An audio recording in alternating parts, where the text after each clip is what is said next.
जब ना हो किचन में खड़े रहने का देर तक मूड और दिल चाहे कि कुछ ज़बरदस्त सा ट्राई करें तो बनाएं आलू चिकन के सालन की ये रेसिपी और धूम मचा दें। अस्सलाम वालेकुम, कैसे हैं आप सब? उम्मीद करती हूँ आप सब होंगे खैरियत से। मैं भी अल्हम्दुलिल्लाह बिल्कुल ठीक हूँ। अल्लाह ताला से दुआ है मेरी कि हम सबको अल्लाह ताला हमेशा शाद रखें, आबाद रखें, अपनी खास हिफ्ज़ व अमान में, खास हिफाजत में रखें। आमीन अल्लाहुम्मा आमीन। इस प्यारी सी दुआ के साथ आ जाती हूँ अपनी आज की ज़बरदस्त सी रेसिपी की तरफ। देखते हैं, जानते हैं, समझते हैं कि कैसे बन रही है। बिस्मिल्लाहिर्रहमानिर्रहीम के साथ शुरू करूँगी। मैंने सारे ड्राई स्पाइसेस ले लिए हैं, चिकन ले ली है, अदरक लहसुन का पेस्ट ले लिया है। सबको हमने एक साथ मिक्स कर देना है। देखें कितनी झटपट तैयार होने वाली है। वीडियो के साथ एंड तक बने रहिएगा ताकि आप कोई भी स्टेप मिस ना करें। बहुत ही क्विक सी रेसिपी है ये और झटपट तैयार हो जाएगी। हमने आलू भी डाल दिए थे। सारी चीज़ों को मिक्स करके मैरिनेट कर दिया है मैंने आधे घंटे के लिए, ताकि ज़बरदस्त सा फ्लेवर आ जाए और चिकन बहुत जूसी बने।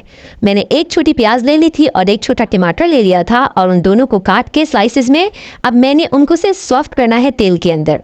पर ये मेरा हाफ कप तेल है जिसके अंदर मैंने उनको किया है सौते। अब मैंने उनको निकाल लिया है जब वो सॉफ्ट हो गए हैं और उनका पेस्ट बना लूँगी मिक्सी जार में डाल के।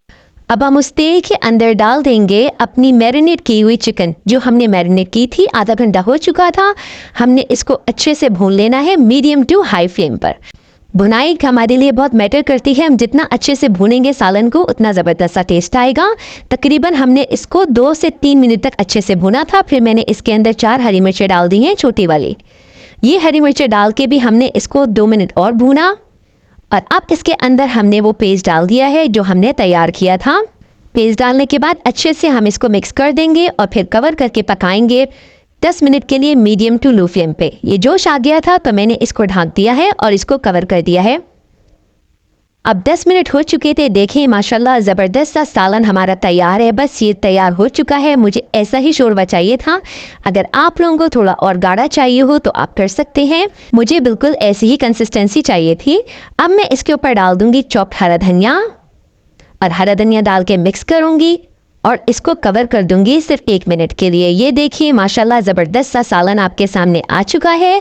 रेसिपी कार्ड में क्वांटिटी वगैरह सब कुछ मैंने मेंशन की हुई है। मैंने कैसे लिया है और क्या क्या लिया है, कितना लिया है। आप लोगों ने इस रेसिपी को ज़रूर ट्राई करना है। देखें हर वक्त हमारे पास हर चीज़ मौजूद नहीं होती, तो हमें जो चीज़ें हमारे पास हैं उसको इस्तेमाल करते हुए अपनी काबिलियत दिखानी होती है, जो कि आज मैंने किया। मेरे पास बिल्कुल थोड़ी सी चिकन थी, एक आलू था, एक टमाटर था। अब यकीन माने कभी कभी ऐसा होता है, सबके साथ होता होगा कि एकदम सब कुछ हम जाते हैं किचन में और हम कहते हैं अरे यार आज तो ये नहीं है, ये अब क्या करें, सोचने लग जाते हैं हम लोग ना। तो इसीलिए मैंने ये रेसिपी आपके साथ शेयर की कि देखें अगर आपके पास कुछ थोड़ी सी चीज़ें भी पड़ी हुई हैं तो आप बहुत अपनी क्रिएटिविटी दिखा के एक ज़बरदस्त सी डिश तैयार कर सकते हैं। मैं उम्मीद करती हूँ मेरी हर रेसिपी की तरह आप लोग को ये रेसिपी भी बहुत पसंद आएगी। इसको ट्राई कीजिएगा, लाइक कीजिएगा। नहीं किया अगर मेरे चैनल को सब्सक्राइब तो कर लीजिए इस चैनल को सब्सक्राइब, क्योंकि इस चैनल पर मिलती हैं आपको डेली बेसिस पे इजी और क्विक रेसिपीज जो आप अपने प्यारों के साथ एंजॉय कर सकते हैं। अब मैं जाती हूँ, मुझे रखना है। आप लोगों ने अपनी दुआओं में याद रहते हैं, आप लोग मेरी दुआओं में शामिल।